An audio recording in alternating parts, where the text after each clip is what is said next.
current situation with autistic adults and parents and professionals working together, do you feel that we can do better as a community? I feel like everybody's here for the right reasons, but sometimes it feels like we're not all getting along. I feel like there's a better way, and I was hoping that you could reveal this better way to us.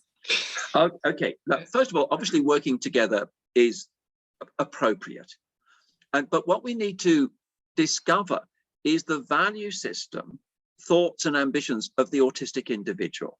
That is our starting point, and then see how we can achieve those. Because one of the issues is in autism, there's a resistance to change. And if change is going to occur, it needs to be to the benefit of the autistic person, not necessarily everyone else. This is how your life will be easier in doing this. So we need to know, what are your values? What are your beliefs? What are your objectives? How would you like to be in 5 years' time, 10 years' time? Right, 5 years' time, right. We need to work back on that. Okay, you want to be an airline pilot? Yeah, okay. But we'll go work back from that. We won't challenge it. We'll just say, what do you need to know? Get your driver's license first, right? That's what you can focus on. So there's some degree of ambition or where you could be, and work on that as the person's team. But it is looking at motivation and the fact that change can be change for the better. Because often in psychotherapy, it's changing how you think, how you react, and there can be a resistance to change. But no, change can be good. Mm-hmm. Yes.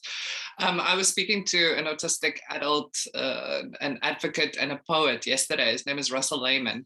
And he was telling me that, you know, he's in LA, just moved to LA for the last 4 months. He said it's been overwhelming, too many social interactions. But he said that this is what he's always wanted. So he's wanted this friendship circle, and now he's got true friends, but it's overwhelming because it's every day somebody is wanting to do something.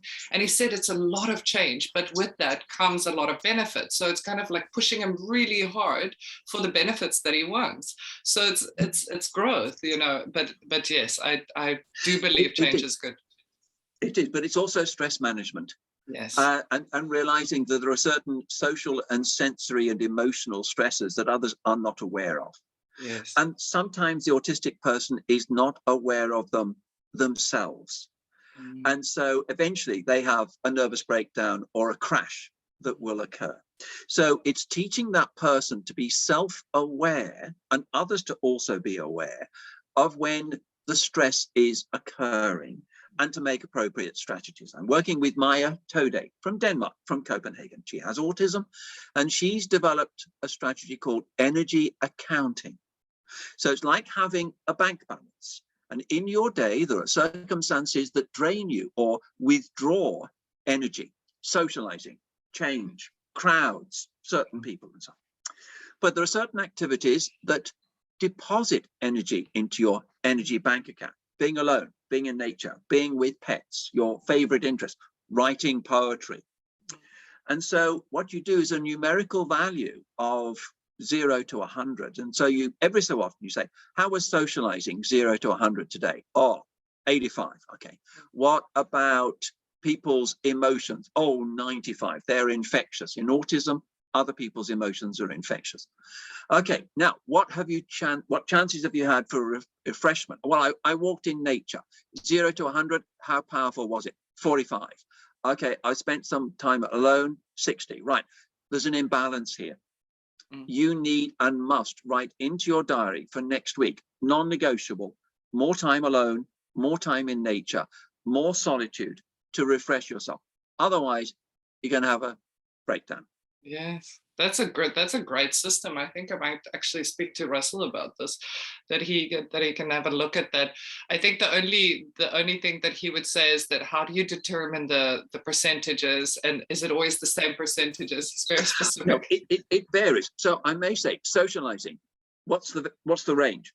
30 to 100. Okay. So over the last day or week, what's it been this time? 75. So you always get a range. But what you're trying to do is recognize that because sometimes the person may only know their stress levels by what they're doing, not what they're feeling. So I'm not engaging with astronomy as much. I'm not watching my favorite TV shows, etc. So in other words, how do you tell that you're in a condition of stress? I do a lot of drumming. I do a lot of rocking. My sleep is disturbed. So you go through, what are the signs that you're stressed? Okay, so ones that you can see. People who know you may tell you that that's the case. What you talk about, what goes through your mind, how long it takes you to fall asleep, etc. What time you wake up. These are all the cues. If that's occurring, you're probably taking on too much. You need to review that.